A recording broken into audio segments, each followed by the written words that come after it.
Petite vidéo numéro 3 concernant le CV, dans le cadre de cette formation sur CV, lettres de motivation et entretien de recrutement. Vous vous en souvenez, nous avons vu que en haut du CV, nous allons trouver en haut à gauche les éléments concernant l'identité, dessous, de façon centrée, le projet qui est le vôtre, par exemple devenir chargé d'accueil, chargé de mission, etc. Et puis dessous encore, on va trouver le bandeau des compétences. Un bandeau des compétences qui peut se trouver à cet endroit, où certains le mettent sur la gauche dans une colonne, d'autres sur la droite, peu importe, mais en tout cas, il y a en troisième point ce bandeau des compétences. Alors, en dessous, qu'est-ce qu'on va trouver? On va trouver, je vous le disais, les expériences professionnelles. Alors, lorsqu'il s'agit d'étudiants, parfois les étudiants vont mettre en avant d'abord leur formation parce qu'ils ont moins d'expérience professionnelle. Mais imaginons là le cas de figure où globalement vous êtes un professionnel, vous avez déjà un minimum d'expérience professionnelle et vous visez tel type de poste. Alors, je sais que c'est le cas pour les agents de l'UBO, de l'Université de Bretagne occidentale, donc l'Université de Brest. Imaginons donc qu'on soit dans ce cas de figure, et bien ce qu'on va mettre en avant, c'est petit à petit les différentes expériences professionnelles qui ont été les nôtres. Alors comment on va le faire? Il y a au minimum deux possibilités. Il y en a probablement d'autres, encore une fois on peut être extrêmement créatif là-dessus, on peut aller voir sur internet des dizaines, des centaines d'illustrations possibles de la façon de faire un CV, mais moi je vous indique de façon simple qu'il y a au moins deux possibilités. Un, le fait de procéder de façon chronologique, ou deux, le fait de procéder par fonction. Alors, imaginons qu'on procède de façon chronologique, donc vous voyez que méthode ancienne, je continue avec mes petits bouts de papier. Donc, méthode ancienne avec mon petit bout de papier qui vous indique option 1, on aborde les choses de façon chronologique, et option 2, ça serait par fonction. Alors, option 1, ça serait de façon chronologique. Ça veut dire quoi? Ça veut dire qu'on va mentionner l'année. De telle année à telle année, j'ai occupé tel type de fonction dans tel organisme. Orga ici, j'ai mis ça de façon rapide.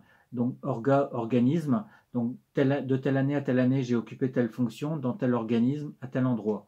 Par exemple, de telle année à telle année, j'ai occupé un poste de chargé de mission. Ou ça, par exemple, au conseil départemental. À quel endroit? Eh bien, à Quimper, par exemple. Vous voyez? Ou de telle année à telle année, j'ai occupé une fonction de gestionnaire. Ou ça, eh bien, à l'université, qui se trouve où? Eh bien, qui se trouve à Brest. D'accord? Donc ça, c'est la première option, c'est en fait procéder de façon chronologique. Donc on va présenter son parcours professionnel de façon chronologique. Et le point important, c'est qu'on va commencer par les expériences les plus récentes, et puis on va descendre dans le CV vers les expériences les plus anciennes. D'accord? Donc le plus récent est en haut, et le plus ancien se trouve tout en bas. D'accord? Ou quasiment en bas, parce qu'il y aura encore d'autres éléments qu'on va trouver, comme vous allez le voir, liés notamment à la formation, et puis au centre d'intérêt qu'on peut avoir par ailleurs. Mais en ce qui concerne les expériences professionnelles, donc il y a le plus récent d'abord qu'on va noter, et puis ce qu'il y a avant cette dernière expérience professionnelle en date, ce qu'il y a encore avant, ce qu'il y a encore avant, et à chaque fois on descend. D'accord? Donc on descend, pour ainsi dire, vers le passé. C'est un peu comme si aujourd'hui était tout en haut, et puis le passé, ce qui est hier, ce qui est de plus en plus lointain, eh bien c'est de plus en plus bas dans le CV. Bon, je pense que tout ça c'est clair pour vous. C'est pour ça que j'ai mis ici, vous voyez, du plus récent. C'est ce que j'ai noté à cet endroit-là, tout en haut. Donc du plus récent au plus ancien. D'accord? Deuxième possibilité, c'est par fonction. Alors là, c'est en fait dans le cas de personnes qui travailleraient en fait au même endroit, dans le même organisme, dans la même ville, etc. depuis pas mal de temps. Et imaginons qu'elles aient occupé, ces personnes-là, des différentes fonctions successives. Et bien dans ce cas-là, au lieu de procéder de façon chronologique, on peut tout à fait dire, voilà, je travaille à l'UBO, à l'Université de Bretagne occidentale. J'ai été chargé de, je ne sais pas, chargé de mission, chargé d'accueil, ou peu importe. Prenez évidemment votre exemple à vous, votre cas de figure. Donc j'ai été chargé d'accueil, par exemple, pendant 1 an. J'ai été auparavant gestionnaire pendant 5 années, vous voyez. Donc là, on procède par fonction. Non plus de façon chronologique, forcément, mais surtout par fonction, une présentation par fonction. Donc ça, c'est la deuxième possibilité. Voilà, globalement, je ne vais pas plus loin sur ce point-là. Encore une fois, pour ce qui concerne les collègues qui travaillent au niveau de l'université, ils trouveront des éléments complémentaires dans mon support de formation. Et puis, encore une fois, vous pouvez trouver toutes sortes d'exemples de CV sur Internet. Donc, allez fouiller, trouvez ce qui vous plaît le plus, éventuellement avec des couleurs, le bandeau de compétences plus à gauche, à droite, en haut.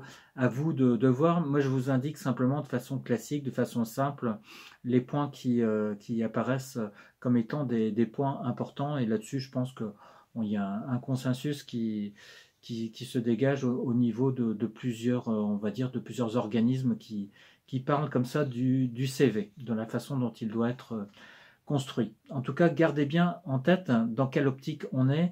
Ici, encore une fois, on est dans l'optique d'une présentation de soi à partir de quelque chose qui a un côté quand même carré, puisque vous voyez, c'est de la présentation chronologique. Hein, je vous l'indique à nouveau.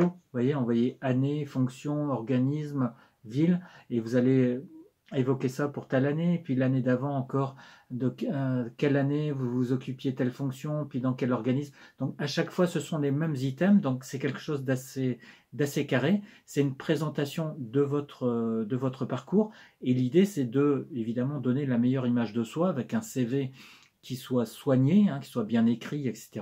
On aura probablement l'occasion de revenir sur ce point-là. Ce qui est important, c'est de se dire que c'est notre image qui est en train de se jouer, déjà à travers cette présentation de parcours au moyen du CV. Et puis, ce qu'il faut se dire, c'est on doit être toujours stratège, comme il m'est arrivé de le dire dans de précédentes vidéos, notamment liées au rapport d'activité. Il faut être stratège, c'est-à-dire se dire comment je présente les choses. Voilà, je vise tel type de poste, donc c'est tel type de poste que je vise demain. Qu'est-ce que j'ai développé comme compétence dans le passé? Eh bien, j'ai développé telle compétence, telle autre, et puis encore telle autre. Donc il y a, mettons, une vingtaine de compétences, mais dans cette vingtaine-là, lesquelles je vais mettre en avant par rapport au poste que je vise. Vous voyez, c'est toujours le CV, en fait, il doit être fait à chaque fois par rapport au poste que vous visez. Imaginons que parallèlement vous visiez d'autres postes, eh bien, il va falloir changer de CV. C'est un CV par poste, un CV par emploi, d'accord?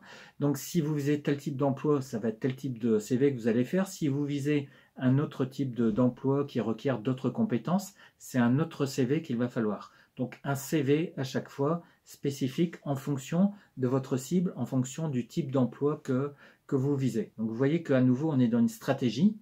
Vous voyez qu'à nouveau, on fait référence au passé, mais avec l'idée dans la tête de ce qu'on est en train de viser. Et puis, on se préoccupe aussi de l'image qu'on est en train de donner par un CV qu'il faut, encore une fois, faire de façon claire, soignée, organisée, etc. Vous voyez, si vous mettez des points par endroit, mettez-en partout. Si vous mettez des virgules à tel endroit, eh bien, mettez-en à chaque fois de la même façon. Si vous mettez telle police pour la façon de présenter les choses ou telle taille de caractère, mettez la même taille de caractère. Vous voyez, c'est comment vous faites les choses, comment je fais les choses, et à chaque fois, ça va donner une certaine image de moi-même. Donc c'est ça qui est extrêmement important. À mon sens, c'est ce qu'il y a de plus important. Le CV en lui-même, vous voyez, on peut en trouver un peu partout sur Internet. Par contre, ce qu'on ne trouvera pas forcément, c'est ce souci de rendre quelque chose qui soit clair, qui soit organisé, où il n'y ait pas de répétition, etc., etc. Donc c'est dans la façon de rendre quelque chose qui tienne la route, qui soit soigné et qui donne l'impression que c'est quelqu'un comme vous qu'on a vraiment envie de rencontrer par rapport à tel type de poste qui est à pourvoir. Votre CV, en fait, c'est le CV d'une personne qui offre un certain nombre de compétences, un certain potentiel, vous voyez, qui peut être utilisable. Et puis en face, il y a un besoin de recrutement. Eh bien, l'idée, c'est de faire en sorte, comme on dit en français courant, que ça matche, que tout ça, se soit en adéquation, c'est-à-dire que votre offre corresponde bien au type de besoin du recruteur. Vous voyez, les compétences que vous pouvez mettre en avant et présenter comme des compétences qui seront utiles au recruteur, eh bien, il faut qu'elles soient en adéquation avec les compétences qui sont effectivement attendues de ce recruteur. D'où l'idée qu'il est extrêmement important, dans un premier temps, d'aller voir quel type d'emploi spécifique vous visez. Et dans ce type d'emploi-là, quelles sont les activités que vous aurez, quelles sont les missions qui vous seront confiées, et puis deux, quelles sont les compétences attendues pour pouvoir exercer ces missions, pour pouvoir exercer ces activités. Et le CV, il est censé rendre compte justement de ces activités que vous avez menées hier qui ressemblent à celles qu'il faudra mener demain. Et le CV, il doit rendre compte aussi des compétences que vous avez mobilisées hier, développées hier, qui sont au nombre de celles qu'il faudra demain sur tel type d'emploi spécifique que vous êtes en train de viser en cet instant quand vous rédigez votre CV. Voilà un petit point complémentaire que je fais au-delà de la technique, période professionnelle, indiquée de telle façon, etc. Ce qui compte surtout, c'est de bien saisir l'état d'esprit dans lequel il faut être quand on rédige ce CV. Et ce que je viens de vous dire, je pense, vous donne une petite idée justement de cet état d'esprit dans lequel il faut être et de la philosophie générale de cette forme de présentation de parcours. Voilà, je vous dis un peu plus tard par rapport à la suite de ce qu'on trouve dans le CV. Vous allez voir qu'il va être fait référence aux formations et puis aux centres d'intérêt qu'on peut avoir. Bon courage pour la suite de la préparation de votre CV. À un peu plus tard.